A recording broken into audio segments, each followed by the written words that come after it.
రాజు పాండ్య నియోజకవర్గం కల్లూరు నుంచి వచ్చినాము. 200 మంది దాకా వచ్చినాం మేము. ఈ ఈ ఐదేళ్ల పాలన చూస్తున్నాం మేము. కానీ మాటలు చెప్పే పాలన ఉంది కానీ చేతలు చూపించే పాలన లేదు. అసలు ఏదైనా అంటే అమరావతి అంటున్నారు కానీ రాయలసీమ సంబంధించిన కర్నూలులో ముఖ్యమైన కరువు ప్రాంతం చాలా. మాకు ఆలూరు, పత్తికొండ ఇక్కడ చూసుకుంటే చాలా కరువు ప్రాంతం మా కర్నూలు. కానీ ఊరికే మాటలు చెప్తున్నారు కానీ చేతల్లో ఏం లేదు. హామీలు ఇస్తారు అంటే పసుపు కుంకుమ అంటున్నారు, చెక్కులు అవి ఇచ్చినారు. కానీ అవి ఒక్కొక్కరు చూస్తే కొన్ని చెక్కులు ఇచ్చినారు ఊరికే పెట్టుకోవడానికి. అవి చెక్కులు ఎందుకు ఇచ్చినారు? 10,000 అంటే ఇన్ని 4 ఏళ్ళ లేని పరిపాలన ఈ 5 ఏళ్ళలో అంటే ఎలక్షన్లు ముందర వస్తున్నాయని చెక్కులు పంపిణీ చేసినారు. ఇది అంటే వాళ్ళ సులభం కోసమే కదా. అంటే ఈ 5 ఏళ్లలో అంటే గడిచిన 4 ఏళ్ల నుంచి లేని పాలన ఇప్పుడు అందిస్తామంటున్నారు. కానీ ఎవరిని నమ్మాలా? కానీ ఈ 5 ఏళ్లలో ఎవరిని నమ్మం. ఒక పవన్ కళ్యాణ్ సారే మేము నమ్మేది. యూత్ అంతా ఆయన వెంటనే ఉన్నారు. నెక్స్ట్ 2019లో ఆయన సార్ చూసేలా. కానీ ఆయన చెప్తున్నాడు సార్, కానీ నేను అది చేస్తాను కానీ మాటలు చెప్పేటోళ్ళు ఎప్పటికీ పని చేయరు. మనకి చేతులు చేసేటోళ్ళు చూపించేటోళ్ళని మనం నమ్మాలా. 2019 సార్ని సీఎం చేయాలని మేము తపన పడుతున్నాము. మా యూత్ అంతా సార్కే ఉన్నారు సపోర్టు. ఓకే, జై జనసేన, జై హింద్.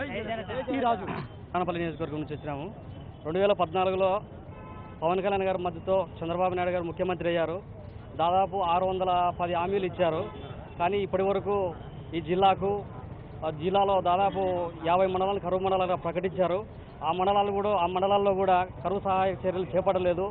కాబట్టి ఇటు ప్రశ్నించాల్సినటువంటి ప్రతిపక్ష వైఎస్ఆర్ పార్టీ కూడా ప్రజా సమస్యలు గాలికి వదిలేసి వాళ్ళ సొంత లాభం కోసం, వాళ్ళ పార్టీ మైలేజ్ కోసం జగన్మోహన్ రెడ్డి గారు ప్రయత్నిస్తున్నారు. ప్రజా సమస్యలను పట్టించుకున్న నాయకుడు వచ్చేసి ఒక పవన్ కళ్యాణ్ గారు, జనసేన పార్టీ అధ్యక్షుడు పవన్ కళ్యాణ్ గారు.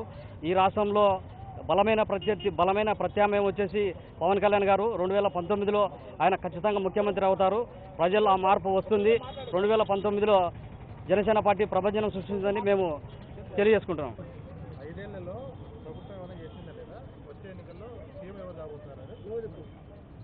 మాది డోన్ నియోజకవర్గం అండి.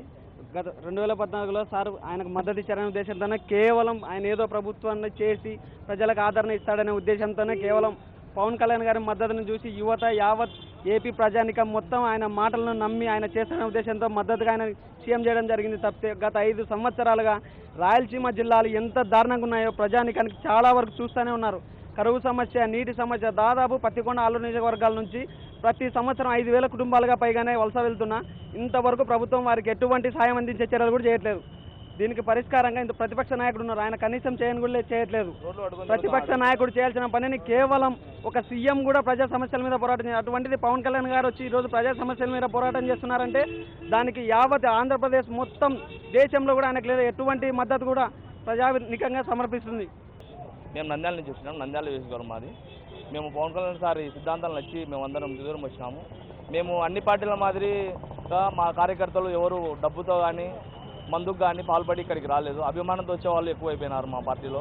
కాబట్టి ప్రజల యొక్క సమస్యలను ప్రజలు తీసుకెళ్లి పవన్ కళ్యాణ్ గారు ఇంకా మేము అతనికి ముందు నడిపించాలని మేము అందరం కోరుకుంటున్నాము. నెక్స్ట్ కాబోయే సీఎం పవన్ కళ్యాణ్ గారికి ఇంకా ఎన్నో సిద్ధాంతాలు చెప్పి మా జిల్లాలోనే సమస్యలు చెప్పి సార్ గారి చేత పరీక్షించుకుంటాము.